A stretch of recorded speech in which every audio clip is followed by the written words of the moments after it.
Para establecer la conexión.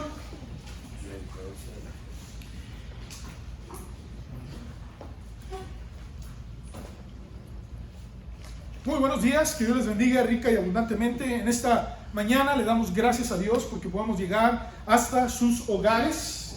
Permítame nada más a través de los medios sociales, pero también los que estamos aquí queremos disfrutar, aprender y luego salir a compartir lo que Dios quiere hablar a nuestras mentes, a nuestros corazones.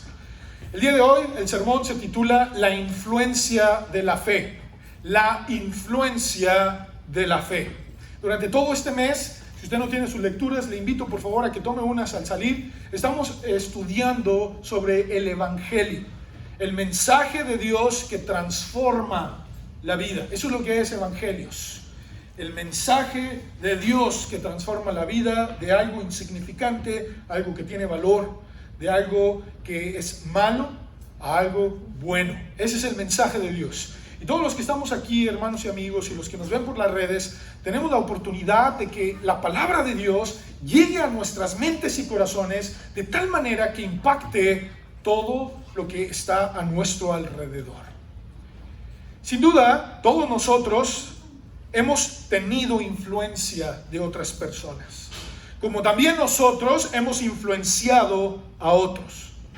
Una de las tareas más grandes del cristianismo es ejercer el poder del Espíritu Santo, porque Dios dijo que nos daría el poder. Cuando el Espíritu Santo vino en Hechos 1:8 sobre sus discípulos antes de que Él ascendiera al cielo, Él les dijo, pero recibiréis poder.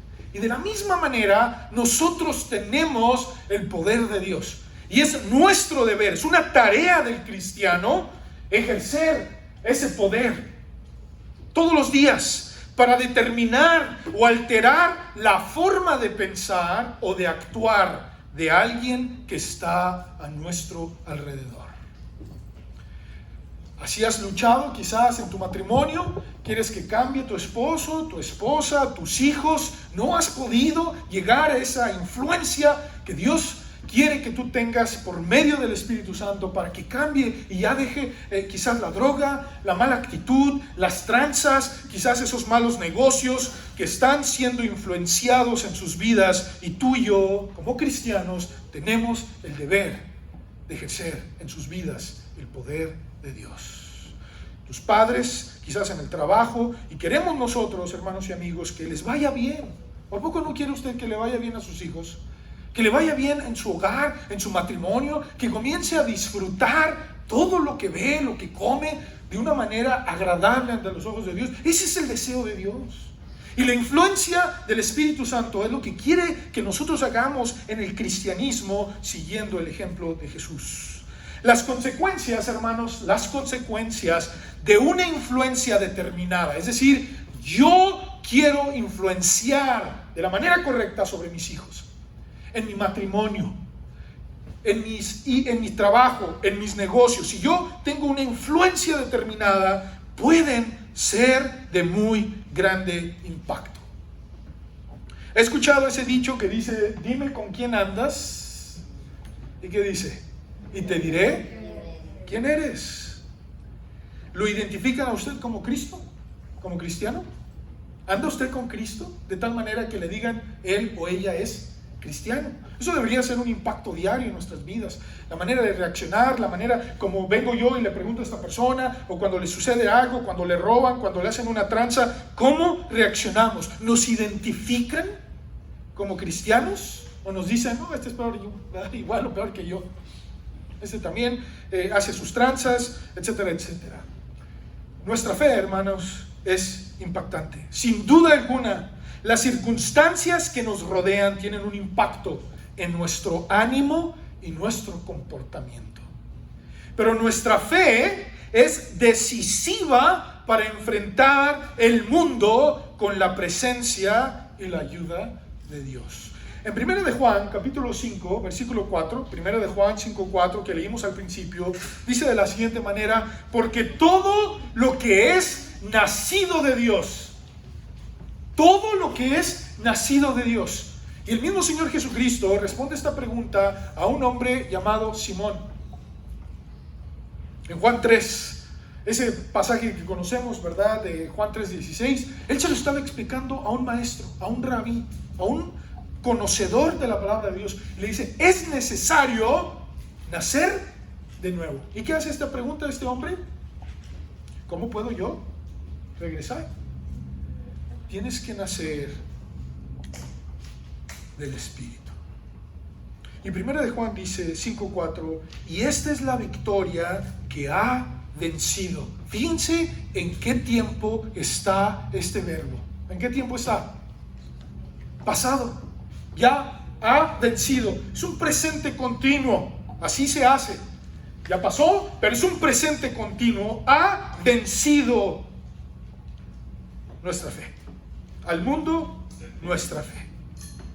Es el deseo de Dios que nuestra fe sea capaz de mantenerse firme e inconmovible en momentos difíciles. Claro, vamos a llorar, nos va a doler, vamos a tener dificultades, vicisitudes, decir, mire, mi matrimonio, mis hijos, mi relación, el negocio lo perdí esto, perdí aquello, las traiciones, el engaño, todo eso lo vamos a enfrentar. Vivimos en un mundo corrompido, donde el pecado, lamentablemente, lo vemos a diario. Usted lee las noticias, y son noticias, la mayoría de ellas, desfavorables, tristes, conmovedoras.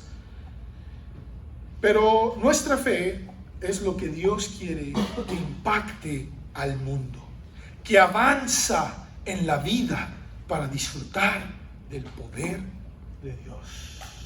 Fíjense lo que dice, por favor, síganme con su vista. En la segunda carta a los Corintios, capítulo 5, versículos 6 y 7. Fíjense lo que dice Pablo. El apóstol Pablo nos escribe y nos dice lo siguiente: así que vivimos continuamente, vivimos confiados. ¿Cuándo? ¿Cuando todo va bien? ¿Eso dice tu Biblia? ¿Cuando tienes dinero? ¿Cuando tienes cuenta bonita? ¿Cuando tienes trabajo? ¿Eso dice tu Biblia? ¿Cuándo dice ahí? Así que vivimos confiados siempre, y sabiendo que entre tanto que estamos en el cuerpo, estamos ausentes del Señor. Y fíjense lo que dice: porque por fe andamos, no por vista. Porque por fe andamos, no por vista. Es sumamente importante, hermanos, decir que en muchas ocasiones de la vida las circunstancias no son favorables. Y quizás usted me dirá, ahorita lo estoy viviendo. Tengo una enfermedad, tengo un problema, la soledad, la tristeza. Usted no sabe el dolor que experimento. Quizás no lo sepa, pero Dios sí lo sabe. Y es el mismo Dios que quiere que usted le crea, que a través de su palabra le anima a ver que cumple y cumplirá todas sus promesas si yo le creo. Si usted le cree. Que pueden causar estas malas noticias, tristeza, dolor. Y dice Mateo 6:30, y si la hierba del campo que hoy es, en ese sermón del monte que Jesucristo expone, y mañana se echa en el horno, Dios la viste así, pregunta a Jesús, ¿no hará mucho más a vosotros? Es una pregunta con una respuesta intrínseca. La respuesta es sí. No hará mucho más a vosotros. Pero fíjense, hermanos, ¿cómo dice? ¿Cómo dice ahí?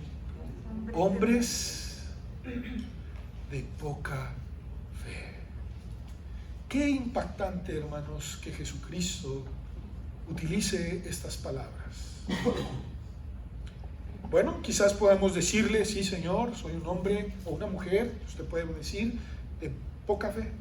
Pero como decían sus discípulos, aumentanos la fe, ayúdanos, enséñanos, guíanos, para que esa fe impacte a quien está a mi alrededor. No se quiera ir, ¿verdad?, al transatlántico del otro lado, vamos acá. Qué bueno, si ese es el llamado de Dios, qué bueno, comience en su hogar. Ahí usted ejerce, es el gimnasio de su fe. cómo trata a su cónyuge, a sus hijos, cómo es responsable, cómo es una persona que ama a Dios y le obedece. Ahí es donde empezamos. Ejercitar nuestra fe. Meditemos con la dirección del Espíritu Santo solamente en 2 eventos que nos relata la Biblia de hombres que decidieron influenciar con su fe a otros. Y veamos los resultados de decidir influenciar a otros. El primero de ellos es ese evento de Josué y Caleb. Una de las escenas más impactantes del pueblo de Israel en el desierto es cuando los 12 espías fueron enviados a analizar la tierra prometida. Ellos regresan, dan su reporte, ¿verdad? Traen su bitácora y vimos esto, hicimos aquello. Es más, tráiganse evidencia para que ellos puedan ver exactamente que cumplimos nuestra labor y aquí está la evidencia. Y trajeron hasta del fruto de esa tierra. Y era un hecho que Dios se las iba a dar, ya se las había prometido. Dios les prometió y comprobaron que esa tierra era en realidad extremadamente buena, como ellos lo dijeron. Sin embargo, aquí está el pero, y muy aceptable, era un pero muy aceptable.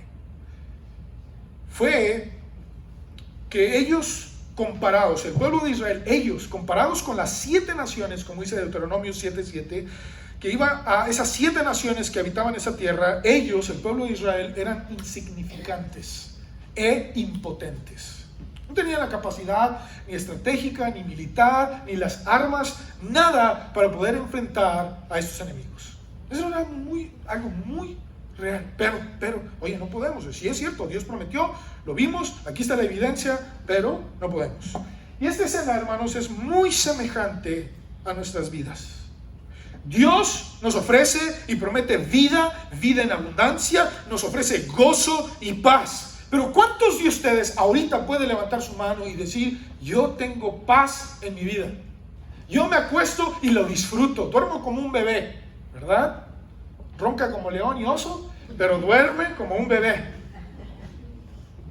¿Quiénes de ustedes pueden decir esto? O va a su trabajo y va con ánimo y alegría y decir, Señor, tú sabes que el ambiente a veces puede ser un poquito pesado, pero Señor, yo voy con tu presencia, con gozo. O tengo vida en abundancia. Señor, está bien, hoy tengo frijoles con papas, mañana como carne y huevo, qué bueno, pero lo disfruto con queso y totopitos. Lo disfruta. ¿Quiénes de ustedes? ¿Qué acaso Dios no prometió eso? ¿Qué no ha dicho que nos ha dado vida y vida en abundancia, gozo, paz, para que disfrutemos y compartamos con aquellos que padecen necesidad? Son las mismas circunstancias. Pero comenzamos con el pero. Pero mira mis hijos, mi cónyuge, mi esposo, mi esposa, el trabajo, la cuenta bancaria, etcétera, etcétera. Es muy semejante esa escena, hermanos. Nos ciegan y no vemos las promesas de Dios. El pueblo de Israel, al igual que todos nosotros, necesitaba enfrentar a sus enemigos.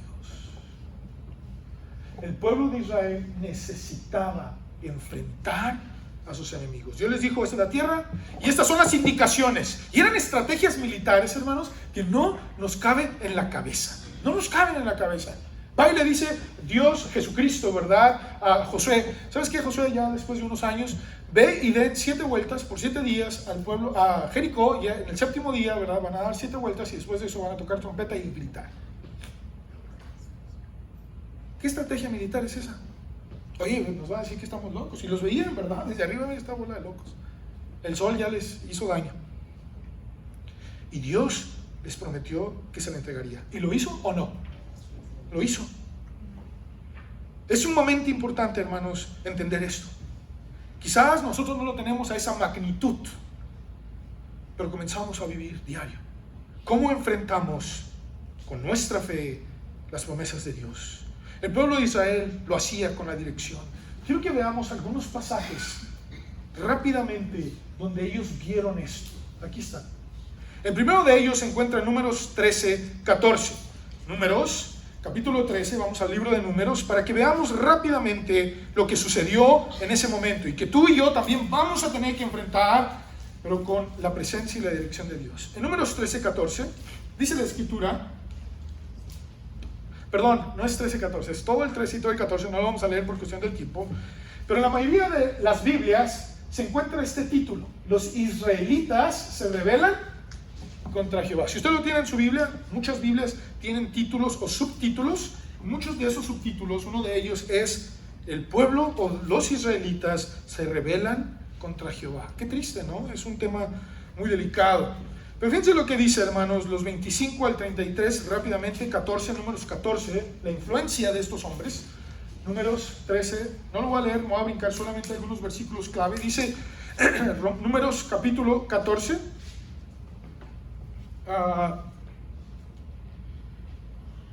dice el versículo 24: pero a mi siervo Caleb, por cuanto hubo en él otro, vamos al 13, estoy en el 13, y volvieron de reconocer la tierra al fin de 40 días. Y anduvieron y vinieron a Moisés y Aarón y a toda la congregación de los hijos de Israel en el desierto de Parán, en Cades, y dieron la información a ellos, a toda la congregación, y les mostraron el fruto de la tierra. Y les contaron diciendo: nosotros llegamos a la tierra a la cual nos enviaste, a la que ciertamente fluye leche y miel, y este es el fruto de ella. Mas el pueblo que habita aquella tierra es fuerte, y las ciudades muy grandes y fortificadas. Y también vimos ahí a los hijos de Anac. Amalek habitaba el Negev, y el Eteo, el Jebuseo y el Amorreo habitaban en el monte, y el Cananeo habitaba junto al mar y a la ribera del Jordán. Entonces Caleb hizo callar al pueblo, o sea, seguía ahí. ¿Sabes qué? Está muy difícil, está muy bonito, sí es cierto, Dios lo prometió y está muy bien. Sin embargo, hay ciudades fortificadas, hay problemas, hay dificultades y hay gigantes, los hijos de Anac. Y dice Caleb: oigan, hasta aquí, cállense por favor. Subamos luego y tomemos posesión de ella, porque más podremos nosotros que ellos. Mas los varones que subieron con él dijeron: no podremos subir contra aquel pueblo, porque es más fuerte que nosotros. ¿Eso era verdad? Sí, sí era verdad. Eran más fuertes físicamente, materialmente y en todos los sentidos. Pero Dios vio en Caleb y en Josué una fe diferente. ¿Cómo enfrentas tú en tu vida diaria los problemas? Un hijo rebelde, un problema en tu trabajo, tu salud. Fíjense lo que dice el 32: y hablaron mal entre los hijos de Israel de la tierra que Dios había prometido. ¿Alguna vez has hablado tú? ¿Para qué voy al templo? ¿Para qué leo la Biblia?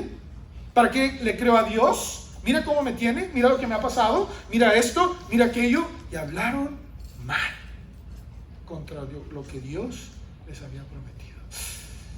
Qué tremenda reacción tuvieron estos hombres. Vamos a Números 14:33 rápidamente. Números, 14:24. Dice: pero a mi siervo Caleb, por cuanto hubo en él otro espíritu. Aquí está hablando de ánimo. Tuvo otro ánimo, otra actitud, y decidió, subrayo eso, ir en pos ¿de quién? Dice Dios. Dios vio el corazón de Caleb y de Josué.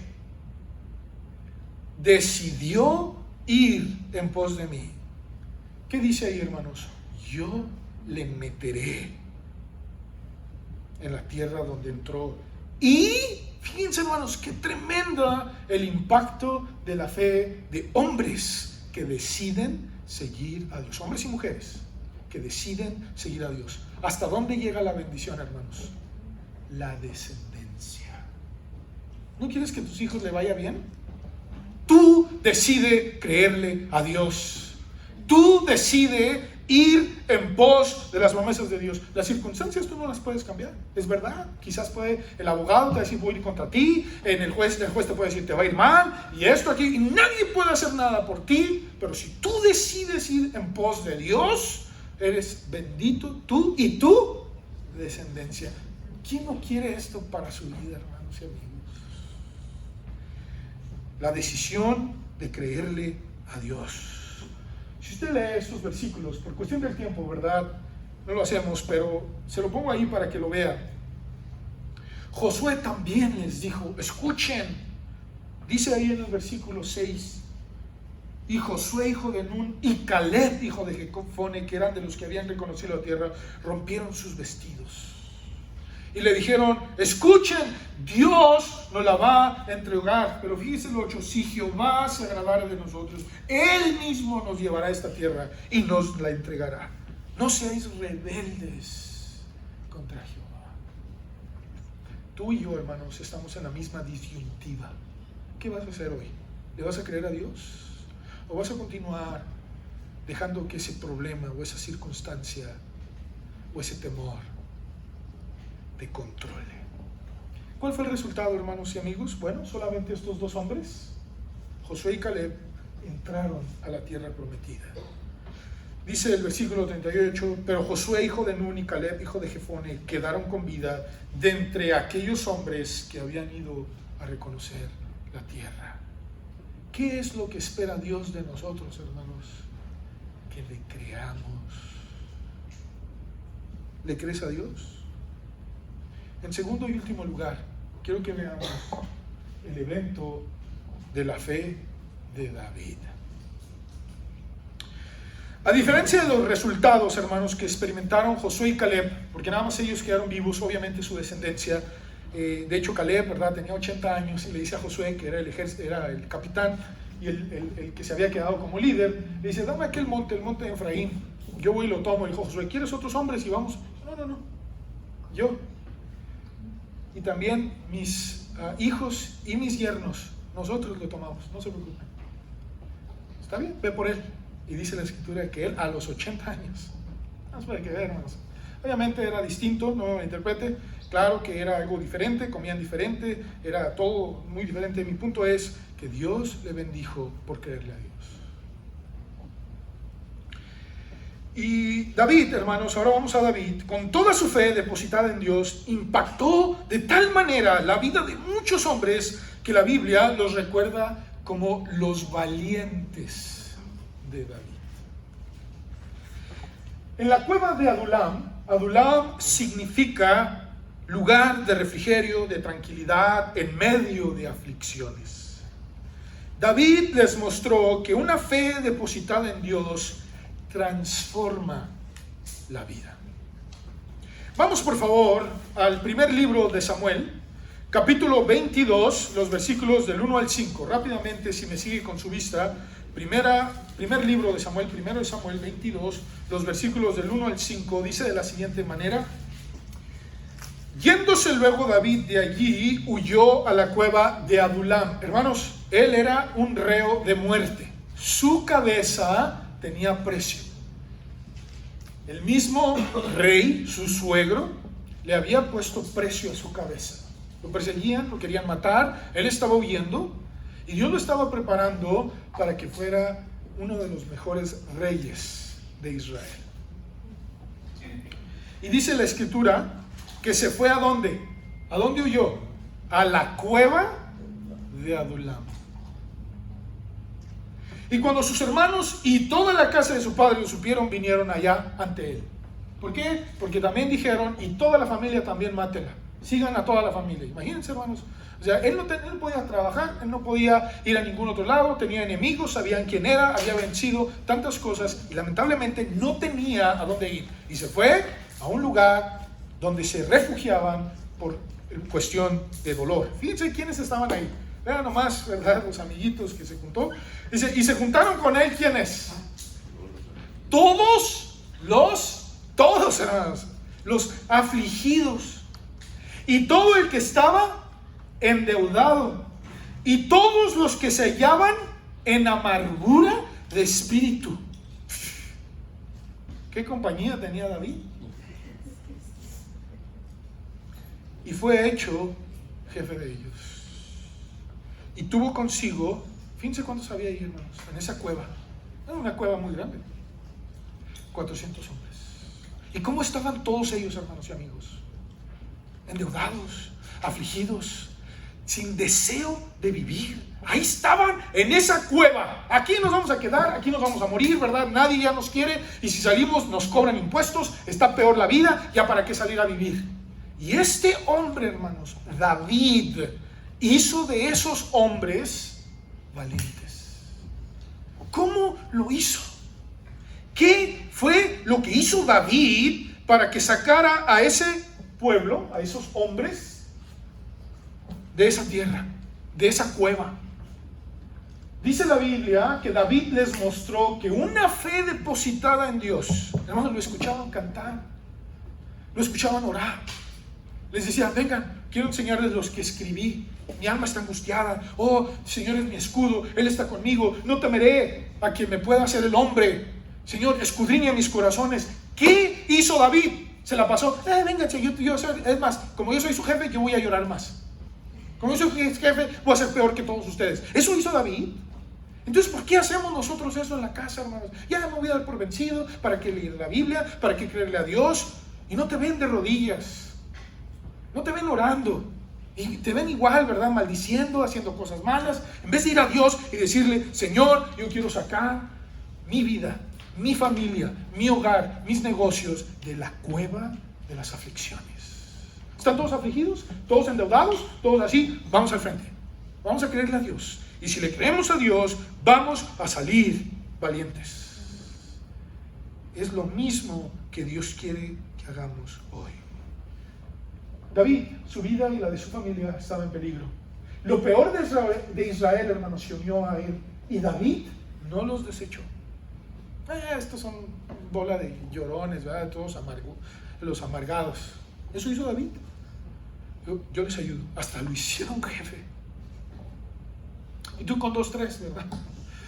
No queremos. Cuidó de los suyos mientras confiaba en Dios. Escuchaba a Dios a través del profeta Gad. Fíjense. Y se fue David de allí a Mizpa de Moab, 3, y dijo al rey de Moab, yo te ruego que mi padre y mi madre estén con vosotros. Cuídalos tú. Yo no puedo mucho, ¿verdad? Hasta que sepa lo que Dios hará de mí. Fíjense, hermanos, en quién estaba depositada su fe. Ahí estaban las circunstancias difíciles. Y él dijo, Dios va a hacer algo por mí.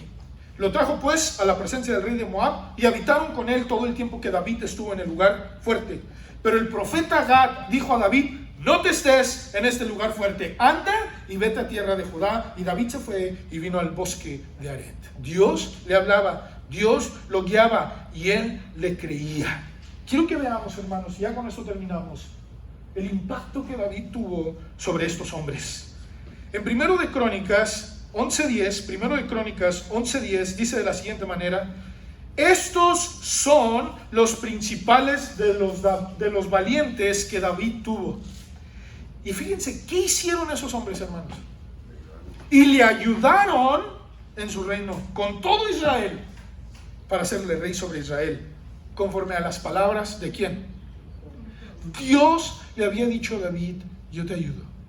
Y no importa que te junte con los más amargados, con los más endeudados, si tú me crees, esos hombres, tu familia, sale como valientes.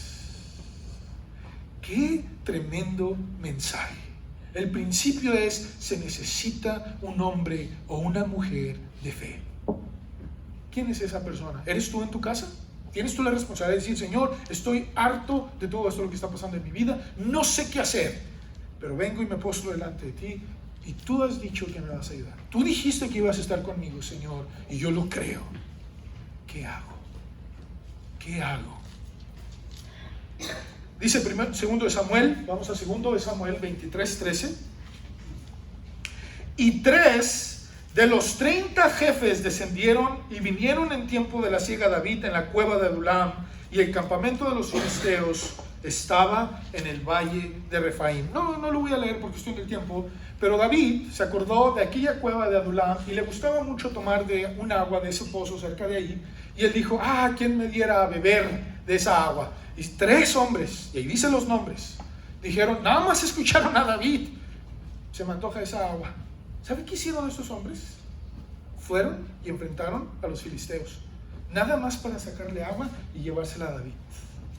Así de valientes transformó la vida de esos hombres. ¿Sabían dónde estaba? Pues ellos también estaban ahí. Eso es lo que Dios quiere en la vida de tus hijos, en tu vida, que los impactes de tal manera que vayan y sirvan a Dios, sirvan a su superior. Ese es el principio. ¿Ya saliste tú de ahí? Bueno, sirve a otros.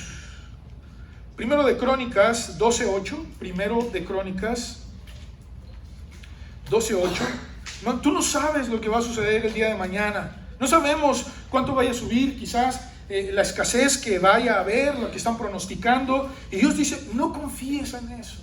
Escúchalo, claro, pero que no te haga colapsar, que tú confíes en mí, que tú veas que yo nunca, dice David, he visto a un justo desamparado. No te voy a desamparar, no te voy a dejar, pero créeme.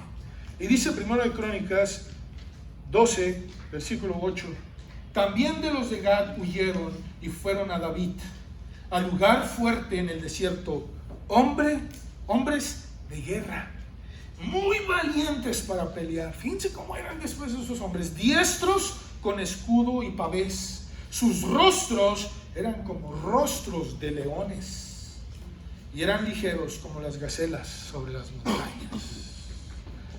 Todo el tiempo que estuvieron huyendo los preparó para creerle a Dios. ¿Hacia quién se iban, hermanos, a juntar? A David. La escritura, por cuestión del tiempo, hay muchos más pasajes donde nos habla de esto. Dice que cuando decían, ahí viene David y sus hombres, mire, huían. Estos hombres eran fieros, hermanos. Pero así empezaron, hermanos. ¿Cómo estaban en la cueva de Adulam? Afligidos, amargados, endeudados. Termino con primero de Crónicas 12, del 22 al 38, rápidamente. Porque entonces todos los días venía ayuda a David. Todos los días. Hasta hacerse un gran ejército. Fíjense cómo lo compara la Biblia. Como ejército de Dios. ¿Eres tú un ejército de Dios? ¿Te ven con cara de animado? ¿Que le va a echar fereza a la vida? Y este es el número de los principales que estaban listos para la guerra y vinieron a David en Hebrón para traspasarle el reino de Saúl, conforme a la palabra de Jehová, de los hijos de Judá que traían escudo, lanza, 6,800. No lo voy a leer por cuestión del tiempo, pero si usted sigue leyendo, ahí da la cantidad exacta de cada tribu. Y dice la escritura, me voy a brincar hasta el 38, todos estos hombres de guerra dispuestos para guerrear. Fíjense cómo vinieron. ¿Cómo vinieron? ¿Amargados? Con corazón perfecto a Hebrón para poner a David por rey sobre todo Israel. Asimismo, todos los demás de Israel estaban de un mismo ánimo para poner a David por rey. Y estuvieron allí con David 3 días comiendo y bebiendo porque sus hermanos habían preparado para ellos. También los que eran vecinos, hasta Isaacar y Zabulón y Naftalí, trajeron víveres en asnos, camellos, mulos y bueyes, provisión de harina, tortas de higos, pasas, vino y aceite, y bueyes y ovejas en abundancia, porque en Israel había alegría. El impacto de un hombre que le creyó a Dios bendijo toda una nación. ¿No queremos que Dios bendiga a tu familia? Se necesita la fe de un hombre o una mujer para impactar a tu familia. De 400 hombres, hermanos, con los cuales comenzó, llegó a formar un poderoso ejército fiel a Dios. Si usted lee los números, la suma son alrededor de 360,700 hombres. Comencemos a poner en práctica nuestra fe para impactar a los que nos rodean de tal manera que Dios cumpla su propósito en nosotros. Y no importa, te va a rodear gente amargada, te va a rodear gente endeudada, con espíritu desanimada, te va a estar junto a ti personas que dicen, ¿para qué le crees a Dios? No, nos van a matar, no, ya mejor quédate aquí, nos vamos a morir, vamos a Egipto. Así vas a estar rodeado. Pero si tú le crees a Dios, Dios se encarga de tu vida. Es tu decisión, es mi decisión. Usted dirá, ¿cómo lo haré? Apoye a misioneros, a la radio y la televisión cristiana. Usted dirá, yo no puedo impactar a 367,700 hombres, no puedo impactar a 3 en mi casa. Bueno, comienza hoy, decide servir a otros, invertir en el reino de Dios. Y no te imaginas como Dios multiplica lo que das para Él. Dios nunca se queda con nada. Apoyemos ministerios, porque todo lo que es nacido de Dios vence al mundo, y esta es la victoria que ha vencido al mundo. Ir al templo. ¿Eso dice tu Biblia? Leer la Biblia. ¿Eso dice? Todo eso es bueno, no me malinterprete. ¿Pero qué es? Nuestra fe. Hace 2000 años Dios envió a su Hijo a morir en una cruz. Si tú le crees. Ahorita aquí puede haber mucha gente que nos ve por las redes sociales. Mire, le entra por uno y le sale por el otro. Pero tú, ¿qué vas a decir? Extendió sus brazos para decir: yo pago por tu vida. ¿Qué harás con el Hijo de Dios, Jesucristo? Señor, en esta mañana te agradecemos mucho, Señor, por el mensaje que tú traes a través de tu palabra. Tú quieres que cada uno de nosotros seamos hombres y mujeres que ejerzamos el poder del Espíritu Santo. Una influencia tal, Señor, que vence el mundo. Así dice tu palabra. Que nosotros seamos capaces de vivir y disfrutar de tu presencia y compartirla con los demás que están a nuestro alrededor, comenzando en nuestros hogares, para que ellos sean impactados por tu presencia. Te creemos, te amamos y deseamos tu dirección. ¿Qué quieres de nosotros, Señor? ¿Hacia dónde nos diriges como individuos, como familias, como iglesia, como comunidades? Danos el deseo, porque ya está, Señor, el poder. Enséñanos, redargúyenos, corrígenos, para así tomar la decisión de creerte. Y si tú no le has entregado tu vida a Cristo, hoy es el día. Y dile: Señor, yo quiero el perdón de mis pecados. Reconozco que he pecado, que en una cruz murió tu Hijo para darme vida eterna, y le creo. Y esa influencia de Jesucristo quiero que sea parte de mi vida, para yo también influenciar a otros y hacer grandes ejércitos de hombres y mujeres que te crean. En el nombre de Jesús.